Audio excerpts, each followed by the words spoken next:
Sebelum ceritanya dimulai, silahkan tulis di kolom komentar dari daerah mana saja teman-teman yang menonton cerita ini. Jangan lupa like dan subscribe agar channel ini bisa semakin berkembang dan mempersembahkan cerita yang lebih menarik lagi. Hening. Satu kata itu sudah cukup untuk melukiskan suasana di ruang makan rumah ini selama 7 hari terakhir. Keheningan yang aneh, yang terasa lebih berat daripada batu dan lebih dingin daripada es. Padahal, semangkuk sup ayam hangat dengan aroma jahe dan serai yang lembut masih mengepul di tengah meja, mengirimkan uap tipis yang menari-nari di bawah cahaya lampu gantung. Namun, kehangatan itu seolah tak mampu menembus selubung beku yang menyelimuti kami bertiga. Aku, Anis, duduk dengan punggung tegap, mencoba menelan nasi yang terasa seperti pasir di kerongkonganku. Di seberangku, duduk ibu mertuaku, Suci. Wajahnya yang biasanya dihiasi senyum ramah kini kaku, seperti topeng porselen yang retak. Matanya, yang dulu selalu menatapku dengan binar keibuan, kini kosong dan sesekali melirikku dengan kilatan tajam yang membuatku merinding. Di antara kami, di kursi tingginya, duduk putraku satu-satunya, Bagas.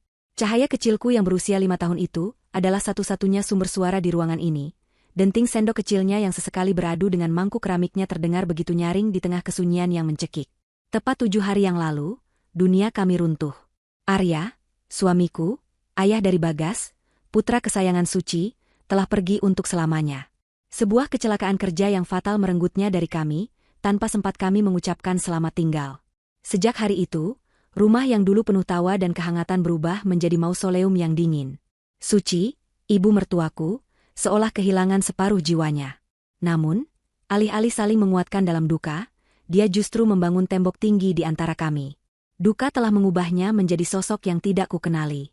Setiap tatapannya adalah tuduhan, setiap gerak-geriknya adalah penolakan. Aku merasa seperti penyusup di rumahku sendiri, seorang asing yang menempati ruang yang bukan lagi hakku. Malam ini adalah puncak dari segala kebekuan itu. Peringatan 7 hari meninggalnya Arya baru saja selesai sore tadi. Para pelayat sudah pulang, menyisakan kami bertiga dalam keheningan yang semakin pekat. Bagas, dengan kepolosannya, mencoba memecah kebisuan. "Nenek, lihat. Bagas bisa bikin gunung dari nasi," serunya riang sambil menunjuk tumpukan nasi di piringnya. Suaranya yang jernih terdengar seperti lonceng di tengah kuburan. Aku tersenyum tipis, mencoba memberinya semangat, namun senyumku terasa kaku dan pahit. Suci tidak menanggapi. Dia bahkan tidak menoleh sedikit pun. Tangannya yang keriput terus mengaduk sup di mangkuknya dengan gerakan lambat dan monoton, menciptakan pusaran kecil yang seolah mencerminkan kekacauan di dalam hatinya. Aku menghela napas pelan, mencoba lagi. "Bu, apa ibu mau tambah supnya? Masih hangat?" tawarku dengan suara yang kuusahakan selembut mungkin. Suci berhenti mengaduk. Dia mengangkat kepalanya perlahan, dan matanya menatap lurus ke arahku. Tatapan itu dingin, menusuk, dan penuh dengan sesuatu yang belum pernah kulihat sebelumnya, kebencian murni. Selama beberapa detik yang terasa seperti selamanya, kami hanya saling pandang. Aku bisa mendengar detak jantungku sendiri berpacu di dalam dada. Akhirnya, dia meletakkan sendoknya di atas meja dengan bunyi dentang yang keras, membuat Bagas sedikit terlonjak kaget. "Sudah cukup sandiwaranya, Anis," desisnya. Suaranya serak dan tajam, seperti gesekan logam berkarat. Setiap kata yang keluar dari bibirnya seolah dilapisi racun. Aku terpaku di kursiku. "Sandiwara apa, Bu?" tanyaku lirih, meski sebagian dari diriku sudah tahu arah pembicaraan ini. "Sandiwara menantu yang baik. Sandiwara ibu yang berbakti." Semua itu sudah berakhir saat Arya, anakku, masuk ke liang lahat, lanjutnya, matanya menyipit. "Selama ini kau dan anak itu hanya menumpang hidup padanya. Kalian berdua hanyalah benalu yang bergantung pada putraku. Sekarang putraku sudah tidak ada, artinya kau bukan siapa-siapa lagi di rumah ini." Kata-kata itu menghantamku seperti gelombang pasang, merampas udara dari paru-paruku. Sakit. Lebih sakit daripada sayatan pisau manapun. Aku bisa merasakan air mata mulai menggenang di pelupuk mataku, tapi aku menahannya sekuat tenaga. Aku tidak akan memberinya kepuasan melihatku menangis. "Bu, ini juga rumahku.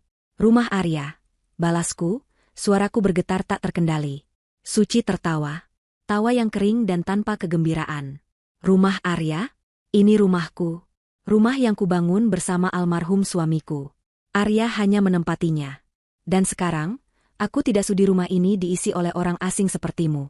Kau dan anak itu, angkat kaki dari sini besok pagi." Jantungku seolah berhenti berdetak. Diusir? Tepat setelah 7 hari suamiku meninggal, ibu mertuaku sendiri tega mengusirku dan cucunya. Dunia di sekelilingku terasa berputar. Aku menatap wajahnya, mencari sisa-sisa kebaikan yang dulu pernah kulihat, tapi tidak ada. Yang ada hanyalah wajah seorang wanita yang dibutakan oleh duka dan keserakahan. Dia pasti berpikir semua harta peninggalan Arya akan jatuh ke tangannya. Di tengah kehancuran hatiku, sebuah suara kecil memecah ketegangan. "Nenek, mau kita pergi main?" Itu suara Bagas. Aku menoleh padanya. Putraku menatap neneknya dengan mata bulatnya yang jernih, sama sekali tidak mengerti racun yang baru saja disemburkan dari bibir wanita tua itu. Dia mengira perintah, "Angkat kaki," adalah sebuah ajakan untuk berpetualang. Lalu, hal yang paling menghancurkan hatiku terjadi. Bagas tersenyum lebar, senyum yang begitu tulus dan polos, lalu mengangguk setuju. "Iya, besok kita pergi." "Bagas mau ikut nenek," serunya lagi. Dia pikir ini adalah sebuah permainan baru. Kepolosannya, anggukannya, senyumnya, semua itu menjadi belati yang memutar-mutar luka di hatiku. Dia menyetujui perintah kejam neneknya tanpa tahu arti di baliknya. Suci melihat reaksi cucunya dan senyum sinis yang mengerikan tersungging di bibirnya. "Lihat, anakmu saja mengerti. Jangan jadi beban di sini lebih lama lagi," katanya, seolah senyum polos Bagas adalah pembenaran atas kekejamannya. Saat itu juga, sesuatu di dalam diriku patah. Tapi di saat yang bersamaan, sesuatu yang baru dan lebih kuat mulai tumbuh menggantikannya. Bukan lagi kesedihan, tapi amarah. Amarah yang dingin dan membara. Aku menundukkan kepala, bukan karena aku kalah, tapi untuk menyembunyikan kilat di mataku. Tanganku yang berada di bawah meja mengepal begitu erat, hingga buku-buku jariku memutih. Dia pikir aku akan memohon? Dia pikir aku akan menangis dan bersujud di kakinya? Dia salah besar. Dia telah meremehkan kekuatan seorang ibu yang anaknya baru saja dihina. Aku mengangkat kepalaku kembali, menatap lurus ke matanya yang penuh kemenangan. Aku tidak mengatakan apa-apa. Aku hanya mengangguk pelan sekali. Bagiku, anggukan itu adalah deklarasi perang. Malam itu, aku tidak menyentuh makan malamku lagi. Aku hanya duduk di sana, membiarkan dinginnya ruangan meresap ke dalam tulangku, menempa hatiku menjadi sekeras baja. Besok pagi, aku dan putraku akan pergi. Tapi kami tidak akan pergi sebagai korban. Kami akan pergi untuk memulai hidup baru, dan aku bersumpah, wanita di hadapanku ini akan menyesali setiap kata yang diucapkannya malam ini sampai akhir hayatnya. Setelah makan malam yang terasa seperti pengadilan itu selesai, aku segera membawa Bagas masuk ke kamar. Putraku masih mengoceh dengan riang tentang petualangan yang akan kami lakukan besok. "Ibu, kita mau pergi kemana? Ke kebun binatang? Atau ke pantai? Boleh Bagas bawa mobil-mobilan yang merah?" tanyanya sambil melompat-lompat kecil di atas tempat tidur. Setiap kata riangnya terasa seperti tamparan bagiku. Bagaimana aku bisa menjelaskan padanya bahwa kami diusir? Bahwa nenek yang selama ini menyayanginya kini telah membuang kami begitu saja? Aku tidak sanggup. Untuk malam ini, aku akan membiarkannya hidup dalam dunianya yang indah. "Tentu, sayang. Bagas boleh bawa mainan apa saja yang Bagas suka. Sekarang, Bagas tidur dulu, ya?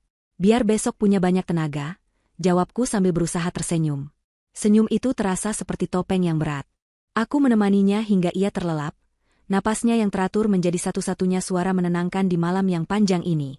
Wajahnya yang damai saat tidur, memeluk sebuah foto kecil bergambar ayahnya, adalah pemandangan yang memberiku kekuatan tak terbatas. Aku mengecup keningnya dengan lembut, berjanji dalam hati bahwa aku tidak akan pernah membiarkan siapapun melukai hatinya lagi. Setelah memastikan ia benar-benar pulas, aku bangkit dan memulai tugasku. Mengemas seluruh hidup kami ke dalam beberapa buah koper. Kamar ini, yang dulu menjadi saksi bisu cinta dan tawa kami bersama Arya, kini terasa asing dan sesak. Aku membuka lemari besar dari kayu jati, tempat pakaianku dan pakaian Arya tergantung berdampingan. Aroma parfum Arya yang khas masih samar-samar tercium di beberapa kemejanya. Aku mengambil salah satu kemeja flanel favoritnya, memeluknya erat, dan untuk pertama kalinya malam itu, aku membiarkan air mataku jatuh. Aku menangis tanpa suara. Menangis untuk Arya, menangis untuk putraku, dan menangis untuk diriku sendiri yang harus begitu kuat di saat aku merasa begitu rapuh. Aku mengemas pakaian Bagas terlebih dahulu, lalu pakaianku. Setiap benda yang kusentuh seolah memutar kembali kepingan-kepingan memori. Sebuah gaun yang dibelikan Arya untuk ulang tahunku. Sepasang sepatu yang kami beli saat liburan. Semua terasa begitu menyakitkan. Aku bekerja dengan cepat, mencoba untuk tidak terlalu larut dalam kenangan. Aku hanya mengambil barang-barang yang paling penting. Pakaian, dokumen, beberapa album foto, dan mainan favorit Bagas.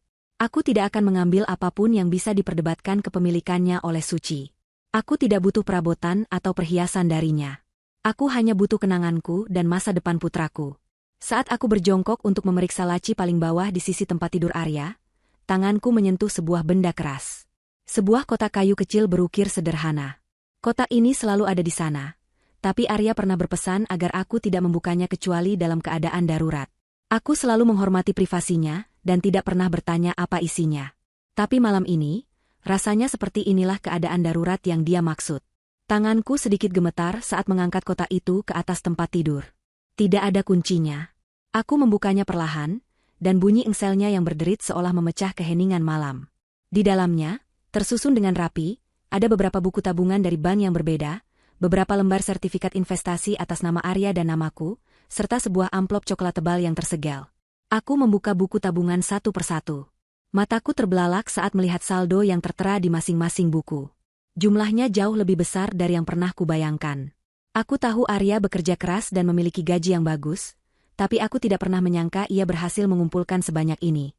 Dia tidak pernah pamer, hidup kami selalu sederhana. Ternyata, di balik kesederhanaannya, suamiku adalah seorang perencana keuangan yang ulung, yang diam-diam membangun fondasi yang kokoh untuk keluarga kami. Kemudian, aku mengambil amplop coklat itu. Di luarnya tertulis namaku, untuk Anis, istriku tercinta. Aku merobek segelnya dengan hati-hati dan mengeluarkan selembar surat yang ditulis tangan oleh Arya. Tulisan tangannya yang rapi dan tegas, yang sangat kurindukan. Aku mulai membacanya. Sayangku Anis, jika kau membaca surat ini tanpaku di sisimu, itu artinya aku sudah gagal menepati janjiku untuk menua bersamamu. Maafkan aku. Aku tahu kau pasti sangat sedih sekarang. Tapi aku mohon, jadilah kuat. Jadilah kuat untuk jagoan kecil kita, Bagas. Aku menulis surat ini bukan untuk membuatmu semakin bersedih, tapi untuk memberimu bekal. Aku tahu sifat ibuku. Beliau adalah wanita yang baik, tapi duka dan rasa takut akan kehilangan bisa mengubah seseorang. Jika suatu saat beliau menjadi sulit, atau jika kau merasa tidak bisa lagi tinggal di sana, jangan pernah ragu untuk pergi. Kebahagiaanmu dan Bagas adalah prioritasku, bahkan setelah aku tiada. Air mataku kembali menetes, membasahi kertas surat itu. Aku melanjutkan membaca. Di dalam kotak ini, ada semua yang berhasil aku kumpulkan untuk kalian. Aku tidak pernah memberitahumu secara detail, karena aku tidak ingin kau khawatir. Anggap saja ini sebagai jaring pengaman kita. Gunakan semua ini untuk memulai hidup baru yang indah. Beli rumah yang nyaman di tempat yang kau suka, sekolahkan Bagas di sekolah terbaik, atau buka usaha yang selalu kau impikan. Lakukan apapun yang membuat kalian bahagia. Jangan biarkan siapapun, bahkan ibuku sendiri, merenggut kebahagiaan dan hak kalian. Semua aset ini adalah milikmu dan Bagas sepenuhnya, secara hukum. Aku sudah mengurus semuanya dengan pengacaraku. Cintailah hidupmu, sayang. Temukan kembali tawamu. Dan tolong, ceritakan pada Bagas setiap hari betapa ayahnya sangat mencintainya. Surat itu berakhir di sana. Selembar kertas itu terasa begitu berat di tanganku. Berat oleh cinta, tanggung jawab, dan harapan Arya. Air mata yang tadi mengalir karena kesedihan kini berubah menjadi air mata kekuatan dan rasa syukur yang luar biasa. Suamiku, bahkan dari alam baka, masih menjagaku dan putra kami. Dia telah mempersiapkan segalanya. Dia tahu. Entah bagaimana, dia tahu bahwa hari seperti ini mungkin akan datang. Surat dan peninggalannya ini bukan sekadar uang. Ini adalah perahu penyelamat yang dia kirimkan untuk kami di tengah badai. Ini adalah bukti cintanya yang abadi. Aku melipat surat itu dengan hati-hati dan memasukkannya kembali ke dalam amplop. Rasa takut dan kebingungan yang tadi menyelimutiku kini lenyap tanpa sisa, digantikan oleh sebuah tekad yang membara. Aku tidak lagi merasa seperti korban yang terusir. Aku adalah seorang pewaris. Seorang ibu yang telah diberi amanah besar oleh suaminya. Aku menatap semua koper yang sudah terisi penuh, lalu beralih menatap Bagas yang tertidur pulas. Wajahnya begitu tenang, seolah tahu bahwa masa depan kami akan baik-baik saja. Aku berjalan ke sisinya, mengelus rambutnya yang lembut. Tenang, nak. Ayah sudah menyiapkan perahu penyelamat untuk kita, bisikku pada angin malam. Dan ibu yang akan menjadi nahkodanya. Kita akan berlayar ke lautan yang baru, menuju cakrawala yang lebih cerah. Ibu berjanji. Malam itu, aku menyelesaikan kemasanku dengan hati yang mantap. Aku tidak lagi mengemas luka, tapi aku sedang mengemas sebuah awal yang baru. Fajar merekah di ufuk timur, mengirimkan seberkas cahaya keperakan yang menembus celah gorden jendela kamarku. Aku sudah terjaga sepanjang malam, ditemani oleh detak jam dinding yang seolah menghitung mundur waktu kami di rumah ini. Aku tidak tidur sedetik pun. Energi aneh yang berasal dari amarah dan tekad baru membuat mataku tetap terbuka. Aku sudah selesai berkemas jauh sebelum subuh. 3 koper besar dan 1 tas ransel berisi semua yang kami butuhkan kini berdiri tegak di dekat pintu, seperti tentara bisu yang siap berangkat perang. Aku memandang berkeliling kamar untuk terakhir kalinya. Kamar yang menjadi saksi bisu perjalanan cintaku dengan Arya, dari malam pertama kami sebagai suami istri hingga malam terakhirnya di dunia. Dindingnya seolah masih menyimpan gema tawa kami, dan udaranya masih menyimpan sisa-sisa aroma tubuhnya. Sebuah rasa sesak yang menyakitkan kembali menghantam dadaku, tapi aku segera menekannya. Tidak ada waktu untuk menangisi masa lalu. Masa depan putraku ada di tanganku. Aku membangunkan Bagas dengan lembut. Sayang, ayo bangun. Waktunya kita memulai petualangan, bisikku di telinganya. Matanya yang mengerjap lucu langsung berbinar begitu mendengar kata, petualangan. Tanpa banyak tanya, ia segera melompat dari tempat tidur, penuh semangat. Aku membantunya mandi dan mengenakan pakaian terbaiknya, sebuah setelan kaos polo dan celana jeans yang dibelikan Arya beberapa bulan lalu. Kita harus terlihat keren untuk petualangan ini, kan? Kataku sambil menyisir rambutnya. Dia mengangguk antusias, sama sekali tidak menyadari beratnya suasana hati ibunya. Kepolosannya adalah berkah sekaligus kutukan. Ia membuat hatiku sakit, namun di saat yang sama memberiku alasan terkuat untuk terus berjuang. Tepat pukul 6 pagi, aku membuka pintu kamar kami. Suara deritnya terdengar begitu keras di rumah yang masih sunyi. Aku menuntun Bagas yang memeluk tas ransel kecilnya sendiri, sementara aku mendorong 3 koper besar di depanku. Menuruni tangga terasa seperti perjalanan paling panjang dalam hidupku. Setiap anak tangga yang kupijak terasa berat, seolah menahanku untuk tidak pergi. Tapi aku terus melangkah. Saat kami tiba di ruang tengah, aku melihat Suci sudah duduk di sana, di kursi rotan favoritnya, dengan secangkir kopi panas di tangannya. Dia pasti sengaja bangun pagi untuk memastikan kami benar-benar pergi, untuk menikmati kemenangannya. Dia mengenakan daster lamanya, rambutnya sedikit acak-acakan, tapi matanya tajam dan waspada. Wajahnya dihiasi seringai tipis yang penuh kepuasan. Dia menyeruput kopinya perlahan sebelum angkat bicara. Oh, sudah mau pergi?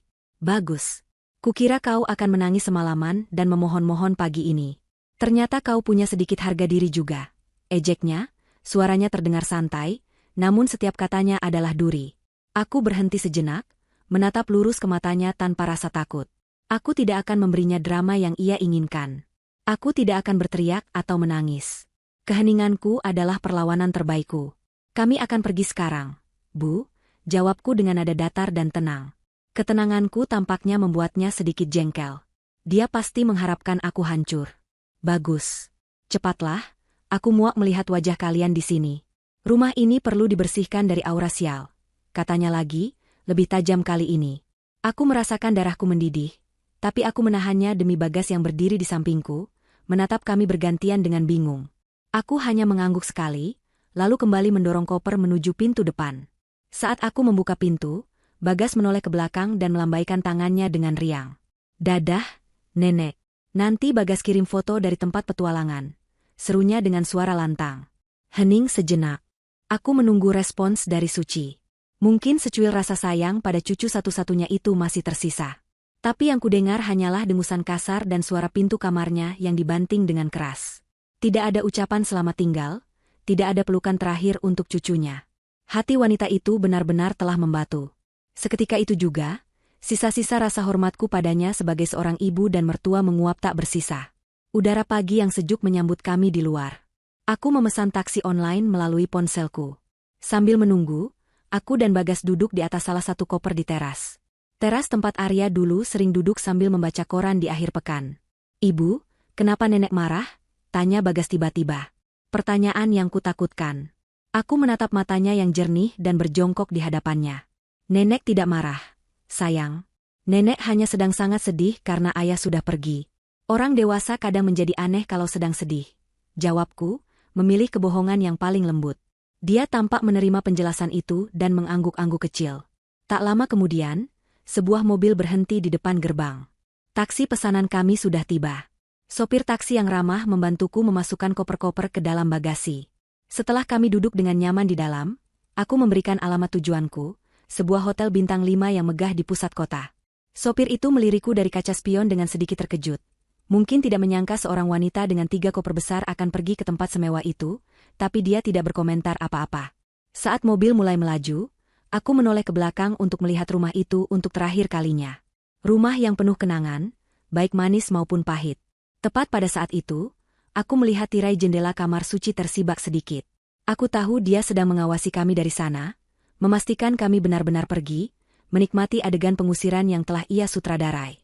Aku balas menatap ke arah jendela itu, lalu sebuah senyum tipis terukir di bibirku. Bukan senyum sedih, tapi senyum penuh janji. Nikmati kemenanganmu selagi bisa, Bu. Karena ini adalah hari terakhir kau bisa tersenyum. Perjalanan menuju pusat kota terasa seperti perjalanan menuju dunia lain. Melewati jalanan yang mulai ramai, gedung-gedung yang menjulang tinggi, seolah kami sedang meninggalkan masa lalu yang suram dan menjemput masa depan yang gemerlap. Bagas terpukau melihat pemandangan kota dari jendela mobil, celotehannya yang tanpa henti tentang gedung-gedung pencakar langit membuat suasana di dalam mobil menjadi lebih ringan. Setibanya di hotel, kami disambut oleh lobi yang sangat luas dengan lantai marmer yang mengilap dan lampu kristal raksasa yang berkilauan. Bagas ternganga. Wow, Ibu. Ini istana, ya? Bisiknya takjub. Aku tertawa kecil. Bisa dibilang begitu. Ini adalah istana sementara kita. Kedatangan kami yang kontras. Seorang ibu dan anak dengan bawaan yang banyak, mungkin menarik perhatian beberapa orang, tapi staf hotel begitu profesional. Mereka menyambut kami dengan hangat dan membantu membawa barang-barang kami menuju kamar suite yang sudah kupesan. Ini adalah langkah pertamaku menggunakan warisan Arya, bukan untuk pamer, tapi untuk memberikan kenyamanan dan keamanan bagi Bagas setelah trauma yang baru saja kami alami. Disinilah kami akan memulai, di tempat yang jauh dari bayang-bayang kejam ibu mertuaku. Disinilah fajar baru kami benar-benar dimulai. Setelah menghabiskan sisa hari pertama kami untuk beristirahat dan menyesuaikan diri dengan lingkungan baru yang mewah, pagi kedua di hotel terasa jauh lebih tenang. Aku membiarkan Bagas menikmati sarapan prasmanan sepuasnya, matanya berbinar melihat begitu banyak pilihan makanan lezat.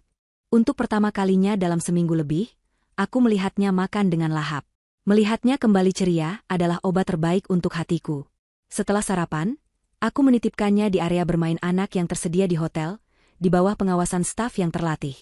Aku meyakinkannya bahwa aku hanya pergi sebentar untuk sebuah urusan penting. Ibu mau mencari peta untuk petualangan kita selanjutnya, kataku padanya. Dia percaya dan dengan senang hati melambaikan tangan padaku. Peta itu memang benar adanya. Peta menuju masa depan kami, yang tersimpan di sebuah brankas bank di jantung kota. Aku memesan taksi lain, kali ini tujuanku adalah kantor pusat bank tempat sebagian besar aset Arya disimpan. Sepanjang perjalanan, aku membuka kembali kotak kayu peninggalan suamiku. Aku membaca ulang suratnya, menyerap setiap kata sebagai sumber kekuatan. Aku mempelajari sertifikat-sertifikat investasi dan buku-buku tabungan, mencoba memahami dunia yang selama ini tidak pernah kusentuh.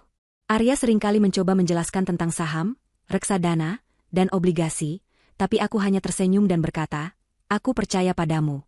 Urusan itu biar kamu saja yang pusing. Sekarang, aku menyesalinya.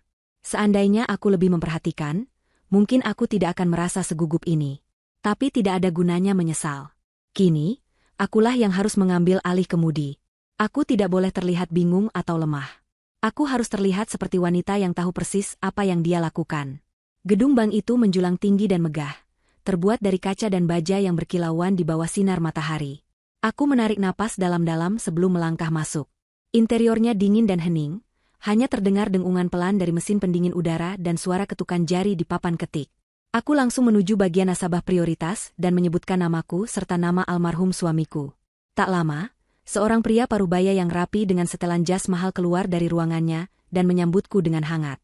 Namanya Pak Tirtayasa, kepala manajer di cabang itu. Ibu Anis, silakan masuk. Saya turut berduka cita yang sedalam-dalamnya atas kepergian Pak Arya. Beliau bukan hanya nasabah kami, tapi juga teman diskusi yang menyenangkan. Katanya dengan nada tulus sambil mempersilakanku duduk di kursi empuk di hadapannya. Terima kasih, Pak Tirta, jawabku, mencoba menjaga suaraku agar tetap stabil. Saya di sini karena ada beberapa hal yang perlu saya urus terkait aset atas nama suami saya. Pak Tirtayasa mengangguk penuh pengertian. Tentu, Bu, kami siap membantu. Pak Arya sudah mempersiapkan segalanya dengan sangat baik. Beliau pernah berkata pada saya bekerja keras bukan untuk diri saya sendiri, tapi untuk masa depan istri dan anak saya, agar mereka tidak akan pernah kekurangan suatu apapun yang terjadi. Beliau adalah pria yang sangat visioner. Mendengar itu, hatiku menghangat. Sekali lagi, aku diingatkan betapa besar cinta Arya untuk kami. Aku menyerahkan semua dokumen yang kubawa, surat kematian, kartu identitas, buku nikah, dan tentu saja, buku-buku tabungan serta sertifikat investasi dari kota kayu itu. Pak Tirtayasa memeriksa semuanya dengan teliti. Tangannya bergerak dengan cepat dan efisien di atas papan ketiknya, membuka satu persatu akun digital milik Arya. Wajahnya tetap profesional, tapi aku bisa melihat alisnya sedikit terangkat saat melihat jumlah total aset yang tertera di layarnya. Dia berdeham pelan. Semua dokumennya lengkap dan sah, Bu. Sesuai surat wasiat dan kuasa yang telah dibuat Pak Arya, semua aset ini secara otomatis dialihkan kepemilikannya kepada ibu sebagai ahli waris tunggal. Dia kemudian memutar monitor komputernya menghadapku. Ini adalah rincian total aset yang dikelola di bank kami. Aku menahan napas. Deretan angka 0 di belakang nominal rupiah itu tampak begitu panjang, hingga membuat kepalaku sedikit pusing. Jumlahnya berkali-kali lipat lebih besar dari yang kuperkirakan setelah melihat buku tabungan kemarin. Ternyata, yang kusimpan di rumah hanyalah sebagian kecil. Sebagian besar kekayaan Arya ada dalam bentuk investasi saham di perusahaan-perusahaan besar dan obligasi pemerintah yang nilainya terus bertumbuh. Aku menelan ludah, mencoba memproses informasi tersebut. Ini bukan lagi sekadar uang untuk hidup nyaman. Ini adalah kekayaan. Sebuah tanggung jawab yang sangat besar. Untuk sesaat, aku merasa kecil dan tidak mampu. Tapi kemudian, aku teringat wajah Bagas dan tatapan merendahkan Suci. Perasaan itu segera lenyap, digantikan oleh gelombang kepercayaan diri yang dingin. Ini bukan kutukan, ini adalah berkat. Ini adalah senjata. Baik, Pak, kataku, dan aku terkejut sendiri mendengar betapa tenangnya suaraku. Saya ingin mencairkan sebagian obligasi dan semua dana di rekening tabungan. Kemudian, saya ingin memindahkan semuanya, termasuk mengalihkan kepemilikan saham, ke dalam satu rekening baru atas nama saya pribadi. Pak Tirtayasa menatapku dengan sorot mata yang berbeda sekarang. Bukan lagi tatapan kasihan pada seorang janda, melainkan tatapan hormat pada seorang klien yang serius. Itu bisa kami proses, Bu. Tapi butuh beberapa hari kerja untuk likuidasi asetnya. Apakah ada rencana khusus yang bisa saya bantu? Tanyanya. Aku menggeleng. Untuk saat ini, cukup itu dulu. Saya perlu mengamankan fondasinya terlebih dahulu sebelum membangun yang baru. Selama hampir 2 jam berikutnya, aku duduk di sana, menandatangani tumpukan dokumen. Setiap goresan pena terasa seperti sebuah langkah maju, sebuah penegasan atas kendali baruku. Pak Tirtayasa dan stafnya melayaniku dengan sangat baik, menjelaskan setiap detail dengan sabar. Saat semuanya selesai, dia mengantarku sampai ke pintu. Jika ada apapun yang ibu butuhkan, jangan ragu untuk menghubungi saya langsung, katanya sambil menyerahkan kartu namanya. Aku menjabat tangannya dengan erat. Terima kasih banyak atas bantuan Anda, Pak. Saat aku melangkah keluar dari gedung ban yang dingin itu dan kembali ke bawah terik matahari, aku merasa seperti orang yang berbeda. Aku masuk sebagai Anis, seorang janda yang diusir. Aku keluar sebagai Anis, seorang wanita mandiri yang memegang kunci brankas masa depannya sendiri. Di tanganku, ada sebuah kartu ATM baru berwarna platinum, sebuah simbol kecil dari kekuatan finansial yang kini kumiliki. Aku menatap kartu itu sejenak, lalu tersenyum. Permainan baru saja dimulai. Tinggal di hotel mewah memang nyaman, tapi aku tahu ini bukanlah solusi jangka panjang. Kenyamanan sesaat tidak akan bisa menggantikan rasa memiliki sebuah rumah. Bagas membutuhkan stabilitas. Sebuah tempat yang bisa ia sebut sebagai rumahnya sendiri, sebuah benteng di mana ia bisa tumbuh tanpa rasa takut dan cemas. Ia membutuhkan taman untuk berlari, kamar untuk menjejerkan mainannya, dan dinding yang diisi dengan tawa, bukan teriakan amarah. Setelah dana awal dari tabungan Arya berhasil kupindahkan ke rekening baruku, aku tidak mau membuang waktu. Malam itu, setelah Bagas tertidur lelap di ranjang empuk kamar hotel, aku duduk di depan laptopku, ditemani secangkir teh hangat. Aku tidak mencari kontrakan atau rumah sederhana. Tidak. Arya tidak bekerja sekeras itu hanya agar kami hidup seadanya. Suratnya jelas, beli rumah yang nyaman di tempat yang kau suka. Dan itulah yang akan kulakukan. Aku membuka situs-situs properti premium, mataku menelusuri daftar perumahan elit di pinggiran kota. Aku mencari lingkungan yang aman, yang memiliki fasilitas sekolah internasional yang bagus, dan yang terpenting, jauh dari jangkauan masa laluku. Aku ingin memulai lembaran yang benar-benar baru, di tempat di mana tidak ada seorang pun yang mengenalku sebagai menantu suci yang terusir. Setelah beberapa jam meneliti, satu area secara khusus menarik perhatianku, Kompleks Permata Hijau. Deskripsinya tentang keamanan 24 jam, lingkungan yang asri dengan danau buatan, dan klub komunitas yang lengkap terdengar sempurna. Ada beberapa rumah yang sedang dijual di sana, dan mataku terpaku pada satu foto. Sebuah rumah bergaya modern minimalis 2 lantai, dengan dinding bercat putih bersih, aksen kayu yang hangat, dan jendela-jendela besar yang seolah mengundang cahaya matahari masuk. Halaman depannya dihiasi taman bunga yang terawat, dan deskripsinya menyebutkan ada taman belakang pribadi yang luas serta kolam renang kecil. Tanpa ragu, aku langsung menghubungi nomor agen properti yang tertera. Keesokan harinya, aku bertemu dengan agen properti itu, seorang wanita profesional dan ramah bernama Ibu Wina. Dia sedikit terkejut saat aku datang menemuinya bersama seorang anak kecil, tapi dia menyambut kami dengan sangat baik.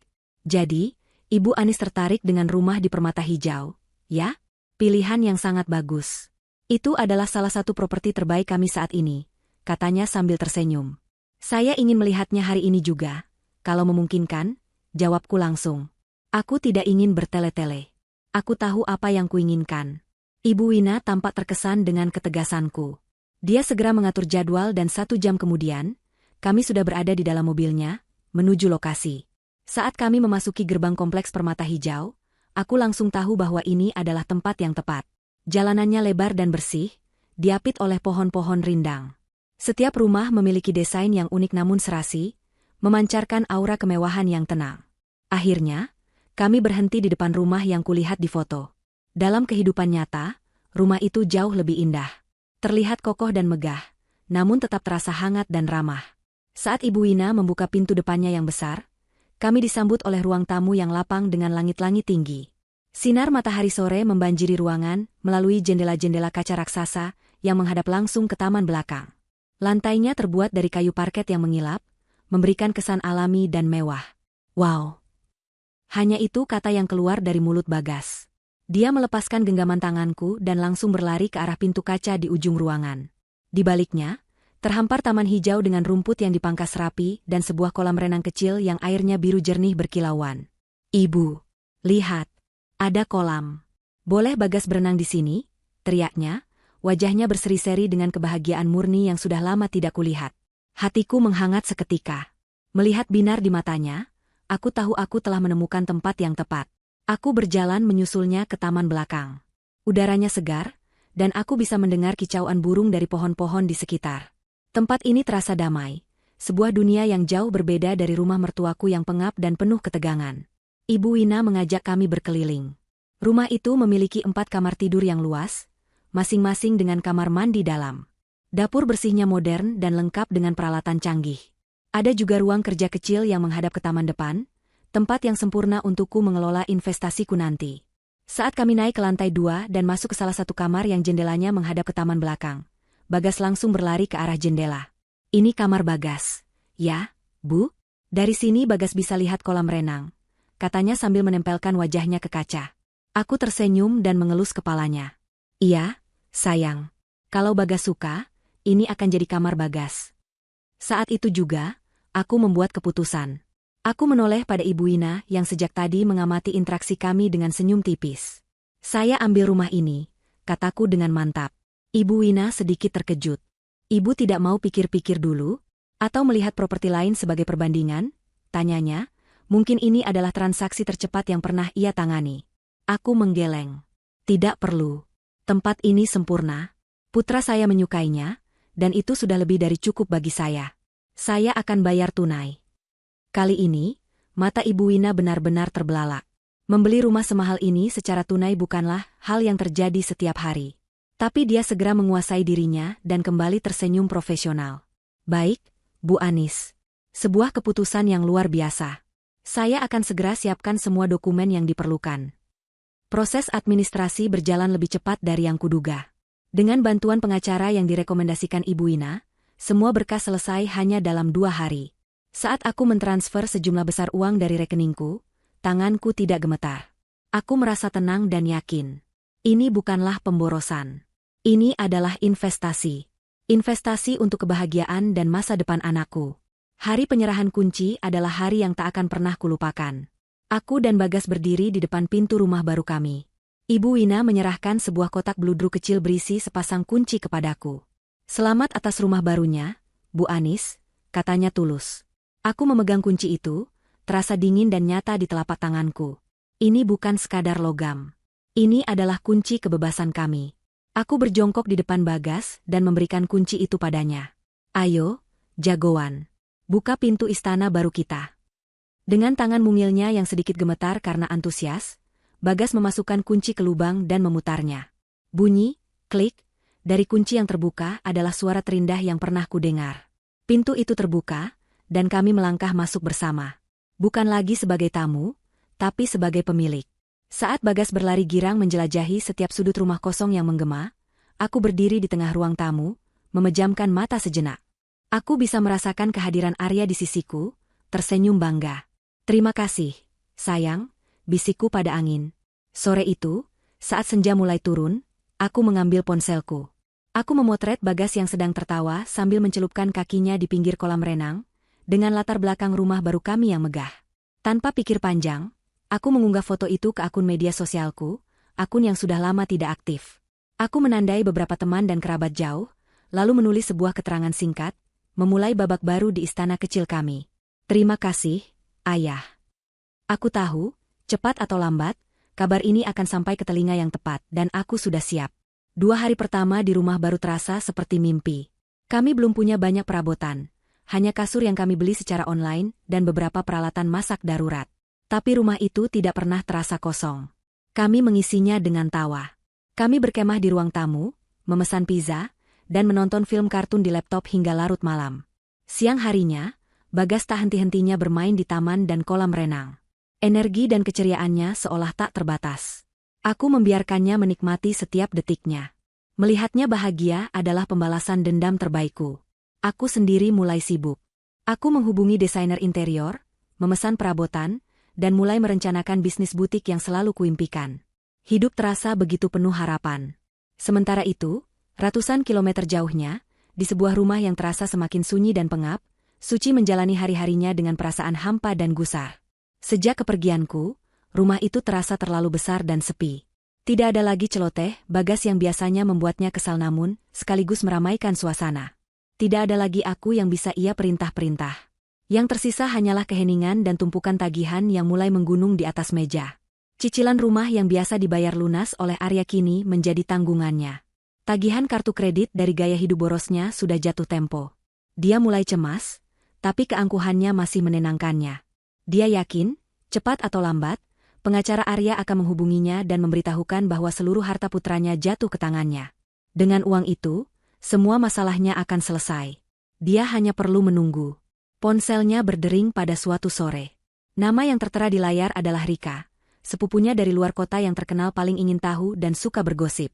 Suci mengangkatnya dengan malas. "Halo, Rika. Ada apa?" Sapanya dengan nada sedikit ketus. "Suci.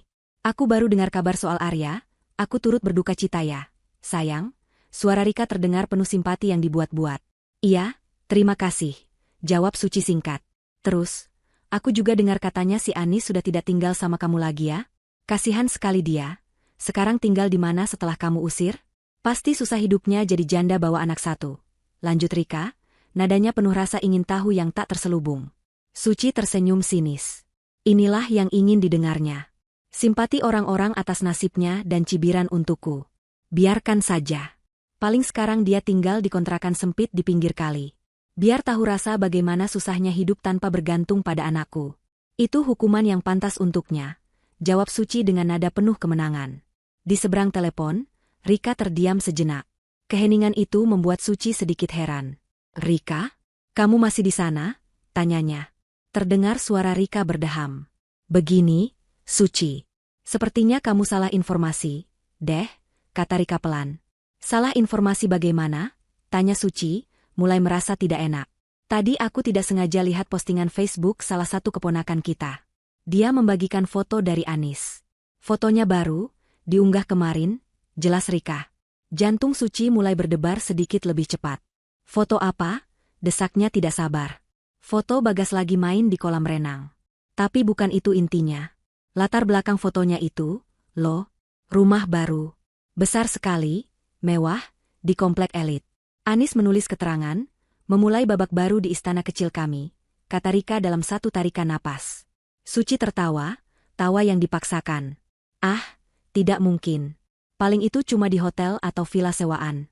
Mana mungkin dia punya uang untuk beli rumah seperti itu? Jangan mengada-ada kamu, Rika. Bukan, Suci. Ini bukan hotel. Keponakan kita itu kenal daerahnya. Katanya itu di kompleks Permata Hijau. Dan bukan sewa, dia beli. Katanya di keterangan foto itu dia juga berterima kasih pada almarhum Arya. Artinya dia beli pakai uang warisan, kan? Suara Rika terdengar semakin bersemangat karena gosip panas yang ia sampaikan. Permata Hijau. Warisan. Dua kata itu berdengung di telinga Suci seperti lebah marah. Tangannya yang memegang ponsel mulai gemetar. Ponsel itu terlepas dari genggamannya dan jatuh ke lantai dengan bunyi gedebuk pelan. Tidak mungkin. Itu tidak mungkin benar. Uang itu seharusnya menjadi miliknya. Uang putranya. Bagaimana bisa Anis, perempuan yang ia anggap hanya benalu itu, menggunakannya untuk membeli rumah mewah? Napas Suci menjadi berat dan tersengal-sengal. Dengan tangan gemetar, ia memungut kembali ponselnya. Aku tutup dulu, katanya dengan suara serak, lalu langsung mematikan sambungan tanpa menunggu jawaban Rika. Amarah, rasa tidak percaya, dan kepanikan yang luar biasa menjalari seluruh tubuhnya. Dia membuka daftar kontaknya dan mencoba meneleponku. Nomor yang Anda tuju sedang tidak aktif atau berada di luar jangkauan. Diblokir. Dia mencoba lagi dan lagi. Hasilnya sama. Perempuan itu telah memblokir aksesnya. Kurang ajar, teriaknya, suaranya menggema di rumah yang kosong. Dia membanting ponselnya ke sofa. Dia berjalan mondar-mandir di ruang tamu seperti singa yang terperangkap. Pikirannya berkecamuk. Jika Anis bisa membeli rumah semahal itu, berarti jumlah warisan Arya jauh lebih besar dari yang ia bayangkan. Dan semua itu sekarang ada di tangan Anis. Semua harapannya untuk melunasi utang, untuk hidup mewah, untuk memamerkan kekayaannya pada teman-teman sosialitanya, semuanya hancur berkeping-keping. Dia telah melakukan kesalahan perhitungan yang fatal. Dengan mengusirku, dia tidak hanya kehilangan menantu dan cucu. Dia telah kehilangan akses menuju tambang emas yang ia kira miliknya. Amarah di dalam dirinya begitu besar, hingga membuatnya sesak napas. Dia mencengkeram dadanya, matanya nanar menatap tumpukan tagihan di atas meja. Dunianya, yang ia bangun di atas keangkuhan dan keserakahan, mulai runtuh di sekelilingnya. Tentu, mari kita lanjutkan ceritanya. Bab 7, panen apa yang kau tanam. Kepanikan adalah monster yang rakus. Sekali ia mencengkeram, ia akan melahap semua akal sehat dan menyisakan hanya ketakutan yang mentah dan primitif. Dalam beberapa hari setelah menerima kabar tentang rumah baruku, Suci diterkam oleh monster itu. Harapannya akan warisan yang melimpah telah menguap, digantikan oleh kenyataan pahit dari tumpukan utang yang mengancam menenggelamkannya. Langkah pertamanya adalah mencoba menghubungi kerabat-kerabatnya, mereka yang dulu sering memujinya saat Arya masih hidup dan sukses. Dengan nada yang dibuat seprihatin mungkin, ia menceritakan versinya sendiri, sebuah dongeng di mana ia adalah korban dari menantu yang tidak tahu berterima kasih yang telah melarikan semua uang putranya. Ia berharap bisa mendapatkan simpati, dan yang lebih penting, pinjaman. Namun, dunia tidak bekerja seperti itu. Kerabatnya, yang juga sudah mendengar desas-desus tentang gaya hidup mewahnya dan rumah baruku, hanya memberinya jawaban yang sama. Oh, kasihan sekali kamu, Suci. Sabar, ya. Tapi saat Suci mulai menyinggung soal pinjaman uang, nada mereka langsung berubah. Ada yang tiba-tiba mengaku sedang banyak pengeluaran untuk biaya sekolah anak, ada yang beralasan suaminya baru saja rugi dalam bisnis, ada pula yang langsung berkata jujur bahwa mereka tidak punya uang sebanyak itu. Dalam sekejap, Suci menyadari betapa rapuhnya jaring pengaman sosial yang ia banggakan. Orang-orang hanya mau mendekat saat ia berada di atas. Kini saat ia tergelincir, semua orang seolah menjaga jarak, takut ikut terseret jatuh. Panggilan telepon itu hanya menyisakan rasa malu dan amarah yang semakin menjadi-jadi. Kegagalan itu membuatnya semakin putus asa. Beberapa hari kemudian, sebuah surat resmi tiba di rumahnya. Amplop berwarna coklat dengan logo sebuah bank besar tercetak di sudutnya. Tangannya gemetar saat membukanya. Isi surat itu adalah mimpi buruk yang menjadi kenyataan. Pemberitahuan tunggakan cicilan rumah selama 2 bulan berturut-turut. Cicilan yang selama ini selalu lunas dibayar oleh Arya dari rekening gajinya, kini berhenti total. Surat itu menyatakan dengan bahasa hukum yang dingin dan tanpa ampun, bahwa jika seluruh tunggakan beserta dendanya tidak dilunasi dalam waktu 30 hari, pihak bank akan memulai proses penyitaan aset. Rumah itu, mahkotanya, satu-satunya simbol status dan kebanggaan yang tersisa, kini terancam akan direnggut darinya. Dia terduduk lemas di sofa ruang tamu yang mulai terasa usang. Ruangan yang dulu terasa megah kini seolah menyusut, dindingnya terasa menghimpit. Keheningan di rumah itu kini terasa mengejek, menertawakan nasibnya. Di tengah keputusasaannya, bel pintu berbunyi. Suaranya yang nyaring membuatnya terlonjak kaget. Ia mengintip dari jendela. 2 orang pria berbadan tegap dengan kemeja ketat berdiri di depan terasnya. Mereka tidak terlihat seperti tamu biasa. Dengan perasaan was-was, ia membuka pintu sedikit. "Selamat siang. Apa benar ini dengan Ibu Suci?" tanya salah satu pria itu, suaranya berat dan datar. "Iya, saya sendiri." "Ada apa?" jawab Suci mencoba terdengar galak. Pria yang satunya tersenyum, senyum yang tidak sampai ke matanya. "Kami dari perusahaan kolektor. Ada beberapa tagihan kartu kredit dan pinjaman pribadi atas nama ibu yang sudah jauh melewati jatuh tempo. Kami datang untuk menagih." Dunia Suci seolah berputar. Penagih utang. Mereka benar-benar datang ke rumahnya. Rasa malu yang membakar menjalar di sekujur tubuhnya. "Saya tidak punya uang," bentaknya, mencoba menutup pintu, tapi sebuah sepatu bot yang besar menahan daun pintu. "Kami dengar ibu baru saja berduka," kata pria pertama, nadanya berubah menjadi lebih sinis. "Putra ibu, Pak Arya, adalah orang sukses. Tentu beliau meninggalkan banyak warisan untuk ibunya. Kan? Kami hanya minta hak kami." Mereka tahu. Entah bagaimana, kabar tentang kematian Arya sudah menjadi informasi publik di kalangan para pemberi pinjaman.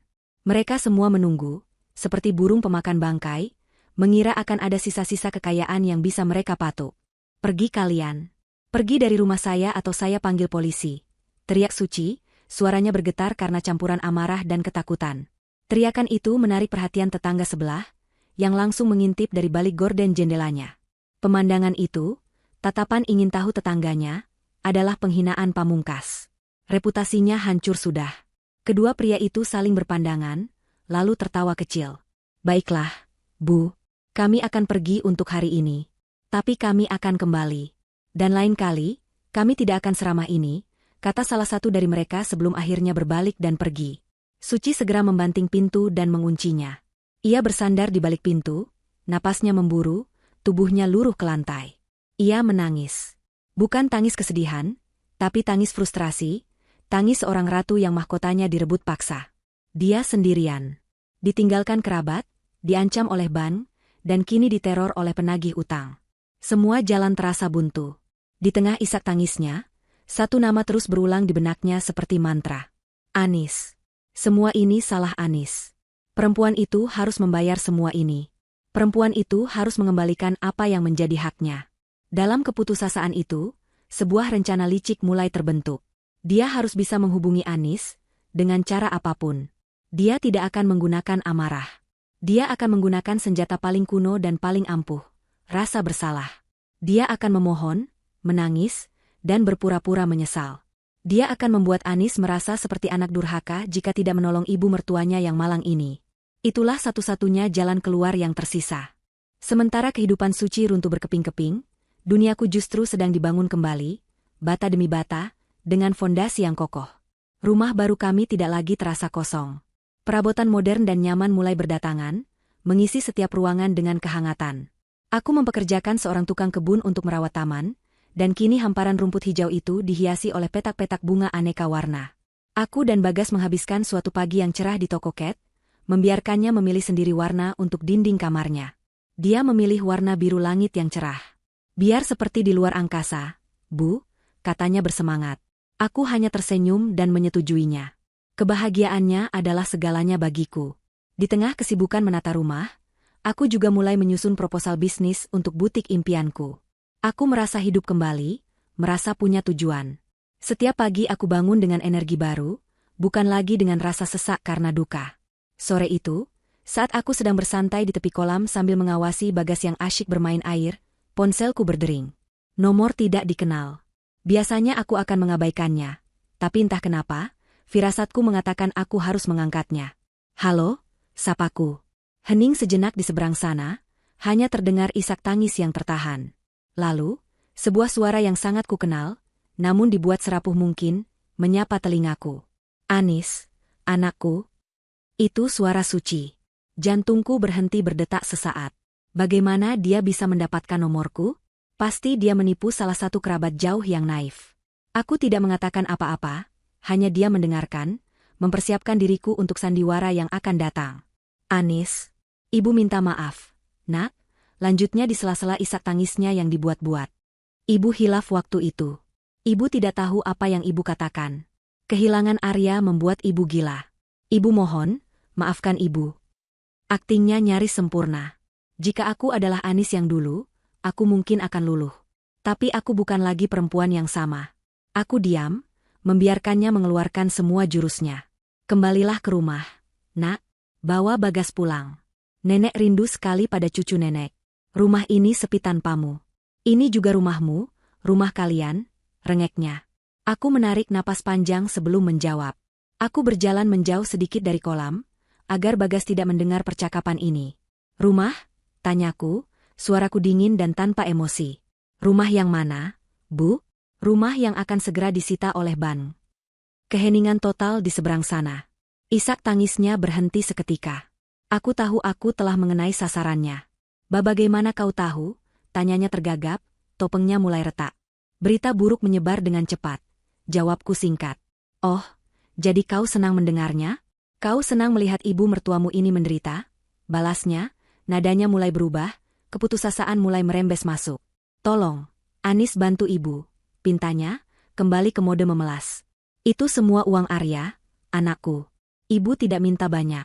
Setidaknya berikan sebagian untuk ibunya yang sudah melahirkannya. Gunakan untuk melunasi utang-utang rumah ini. Anggap saja sebagai baktimu pada almarhum suamimu. Saat itulah aku tidak tahan lagi. Aku tertawa.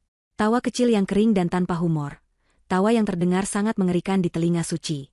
Bakti, ulangku, menekankan setiap suku kata. Di mana bakti ibu pada almarhum putra ibu saat ibu mengusir istri dan cucunya tepat 7 hari setelah kematiannya? Di mana bakti ibu saat ibu menyebut cucu ibu sendiri sebagai benalu? Di mana bakti ibu saat ibu membiarkannya pergi tanpa pelukan selama tinggal? Aku memberinya jeda, membiarkan kata-kataku meresap. Aku bisa mendengar napasnya yang berat dan tersengal di seberang telepon. Topengnya sudah hancur lebur, dan kini yang tersisa hanyalah wajah serakahnya yang asli. Kau, dasar perempuan tidak tahu diuntung. Teriaknya, suaranya melengking karena amarah yang tak tertahan lagi.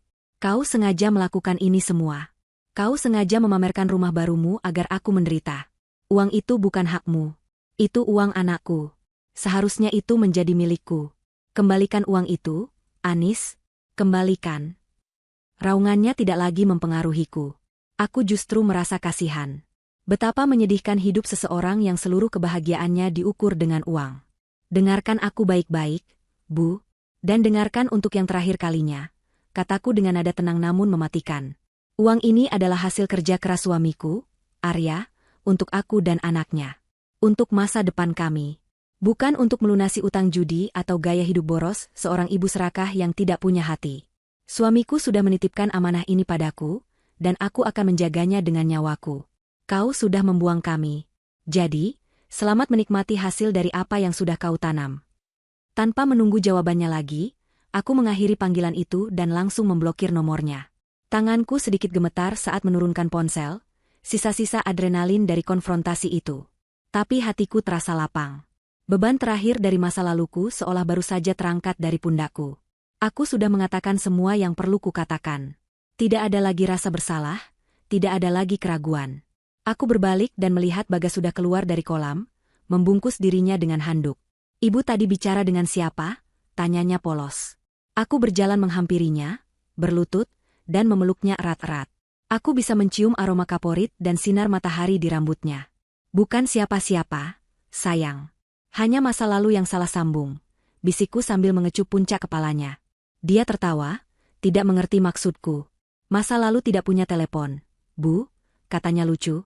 Aku ikut tertawa, tawa yang tulus dan lega. Kau benar, sayang. Masa lalu memang tidak punya telepon. Dan mulai sekarang, kita tidak akan pernah menjawab panggilannya lagi. Waktu adalah penyembuh yang paling sabar. Ia tidak bekerja dengan sihir, melainkan dengan aliran yang tenang dan konsisten, perlahan-lahan mengikis tepi tajam dari sebuah luka hingga yang tersisa hanyalah bekas samar, sebuah pengingat akan pertempuran yang telah dimenangkan. 1 tahun berlalu sejak kami melangkahkan kaki ke rumah ini. 1 tahun yang mengubah segalanya. Rumah yang tadinya hanya berisi gema dan perabotan baru, kini telah terisi penuh dengan kehidupan. Dinding biru langit di kamar Bagas kini dihiasi stiker planet dan bintang yang menyala dalam gelap, juga gambar-gambar karyanya sendiri yang kubingkai dengan bangga. Taman belakang bukan lagi sekadar hamparan rumput, tapi arena bermain tempat Bagas dan teman-teman barunya sering menghabiskan sore hari. Suara tawa anak-anak kini menjadi musik latar di rumah kami, mengusir semua sisa keheningan dari masa lalu. Amanah dari Arya tidak hanya kugunakan untuk membeli rumah. 6 bulan setelah pindah, aku berhasil mewujudkan impianku. Sebuah butik pakaian anak dan kafe kecil yang menyatu dengan nama Langit Biru, resmi dibuka di sebuah ruko di area komersial yang tak jauh dari kompleks kami. Aku mencurahkan seluruh energiku ke sana. Aku memilih sendiri setiap desain baju, merancang interior kafe agar ramah anak, bahkan ikut meracik menu kue dan minuman yang disukai anak-anak. Awalnya tidak mudah. Ada hari-hari di mana aku merasa lelah dan kewalahan, membagi waktu antara mengurus Bagas dan mengelola bisnis. Tapi setiap kali aku melihat wajah putraku yang bangga saat berkata pada teman-temannya, "Ini toko ibuku." Semua rasa lelah itu seolah terbayar lunas. Bisnisku berkembang pesat. Para ibu di kompleks menyukai konsepnya, sebuah tempat di mana mereka bisa berbelanja sekaligus bersantai sementara anak-anak mereka bermain dengan aman di sudut bermain yang kusediakan. Aku bukan lagi sekadar seorang ibu rumah tangga atau seorang janda. Aku adalah seorang pengusaha. Aku menemukan kembali diriku yang lain, diriku yang kompeten, kreatif, dan mandiri. Bagas juga tumbuh dan berkembang dengan luar biasa. Dia bersekolah di sekolah internasional yang letaknya hanya 10 menit dari rumah. Awalnya aku khawatir dia akan kesulitan beradaptasi, tapi ketakutanku tidak terbukti. Sifatnya yang ceria dan ramah membuatnya mudah mendapatkan teman. Sahabat terbaiknya adalah seorang anak laki-laki bernama Leo. Mereka seolah tak terpisahkan. Hampir setiap akhir pekan, Leo akan menginap di rumah kami atau sebaliknya. Melihat Bagas memiliki ikatan persahabatan yang begitu erat membuat hatiku tenang. Dia tidak kesepian. Dia dicintai, tidak hanya olehku, tapi juga oleh teman-temannya. Dia tumbuh menjadi anak yang percaya diri dan penuh empati, jauh dari bayang-bayang trauma yang pernah kami alami. Melalui persahabatan Bagas dan Leo, aku pun mengenal ayah Leo, seorang pria bernama David.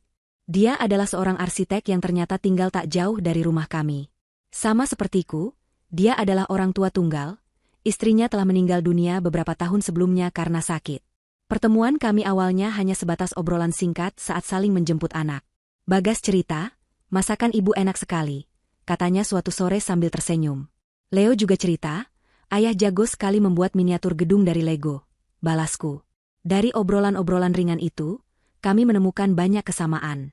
Kami sama-sama mengerti bagaimana rasanya membesarkan anak sendirian, bagaimana rasanya menyeimbangkan antara pekerjaan dan peran sebagai orang tua, dan bagaimana rasanya merindukan pasangan yang telah tiada. Hubungan kami terjalin perlahan, tanpa paksaan. Dimulai dari minum kopi bersama di kafeku sementara anak-anak kami bermain, berlanjut dengan acara barbeku bersama di akhir pekan, hingga saling membantu saat salah satu dari kami membutuhkan sesuatu. David adalah pria yang baik, sabar, dan sangat kebapakan. Caranya menatap Leo penuh dengan cinta, mengingatkanku pada cara Arya menatap Bagas.